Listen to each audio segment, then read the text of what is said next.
Well, hopefully there's hardly any more updates on my knee. Well, at least maybe one more after this, but it was named that I have sciatica, which explains so much. Now we're working to treat that, and as that pain can go down, I know the knee is already getting better, so we're on the right track. Secondly, there are like a gazillion ministries beginning again here, as well as beginning for the first time ever. I won't enumerate those, but if you're a parishioner, obviously grab a bulletin, or parishioner or not, go to our webpage and under resources, bulletin, and there it is. Anyway,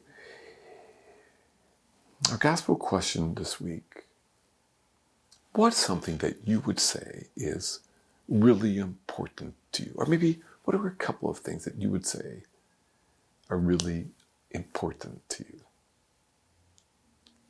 Thanks for joining. Here's the homily.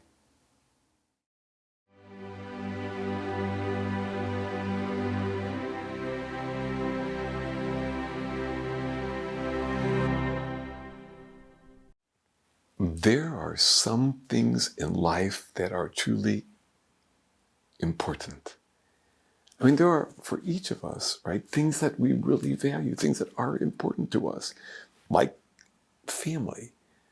I think deep down, family is important to us, right? I mean, now we certainly might notice that more time, at sometimes more clearly than at other times, right? You know, for example, you just dropped your kid off at college or to kindergarten, or you're far away from home for Christmas, or the loved one's in the hospital and in real trouble, right? I mean, yeah, there are a lot of things that are really important. Even remembering that that is true is important. And it's what is called wisdom. Today's first two scriptures both speak of the importance of wisdom. Sadly, wisdom is not something that we seem to place much value on. Or at least we certainly don't cherish it all the time, at least, huh? But wisdom is a rare and priceless treasure. Certainly, it's one of the things that I most earnestly pray for myself all the time. I do, because wisdom is just so crucial. And one of the key elements of wisdom is the ability to help remember what is most important and what is not. Now, one of the things that makes doing so difficult is the powerful effect of this word: urgent. That which is urgent. And there are all kinds of things that are urgent. You know, the things that clamor for our attention, that we feel like we got to get done right away, right? Like, 1, post on social media. 2, post on social media. 3, post on social media. Okay, or what, you know, get to the next level on that video game. Or for some, it's clean that garage or improve the golf swing. Got to get there. And many urgent things are just fine, really, but just because something is urgent doesn't mean that it's also important. As a matter of fact, many of the things that are really important that we say we value, we really don't spend time on because we let so much of the urgent things occupy our time and our energy. For example, I mentioned that family is important to us. Now, according to a study I read some years ago, and I don't know how much the statistic has changed since then, do you know how much quality time, for average, a dad spends one-on-one with his child per week? Now, quality time one-on-one with a child means, you know, actually relating about things that matter, you know, just not like watching TV and making a comment or something like that. And I don't know the statistics for women. And I don't say this to shame anyone, but it's per week, 7 minutes. 1 minute per day. Often we do not make time for those things that are really important to us because the things that are urgent grab our attention. I mean, maybe I could use a different word than urgent. Popular, seductive, entertaining. I mean, those might be fine, but wisdom will remind us that they're not just that important, right?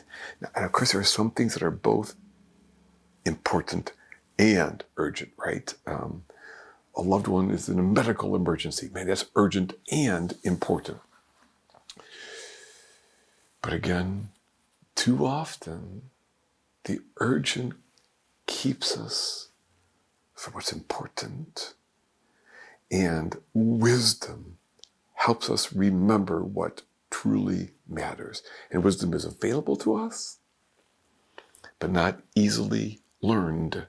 It is a virtue that is only developed, 1, over time, 2, and I highlight this one, through intentional work, and 3, by the grace of God.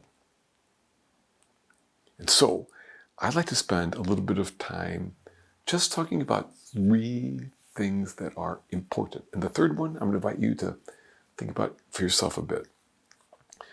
First, one of the most important things of all, one of the most important things a person could ever do, but which seems to happen more and more infrequently, is take time to reflect.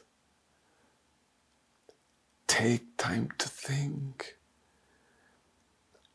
It is absolutely crucial that we take some time to think about what is important to us. And what do we really value, right? And what's not that important. Father, you mean like just sitting down and thinking? Exactly. Exactly. Or however you do it. I mean, it looks different for different people, right? But, journaling, walking and thinking, turning off things electronic for a moment, whatever.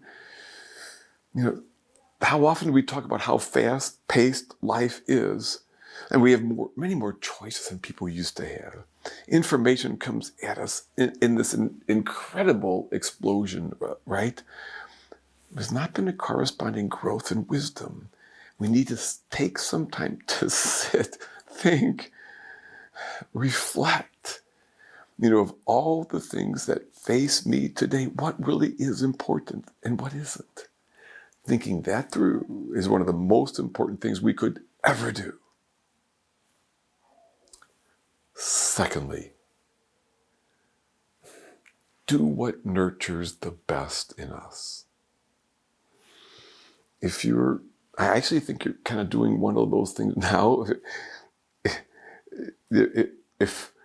In person, I would say this makes a special sense, but if you're watching this online, I hope this nurtures the best in you, right? And that includes taking some time for Sunday Mass. Jesus talks about it in the gospel this way today.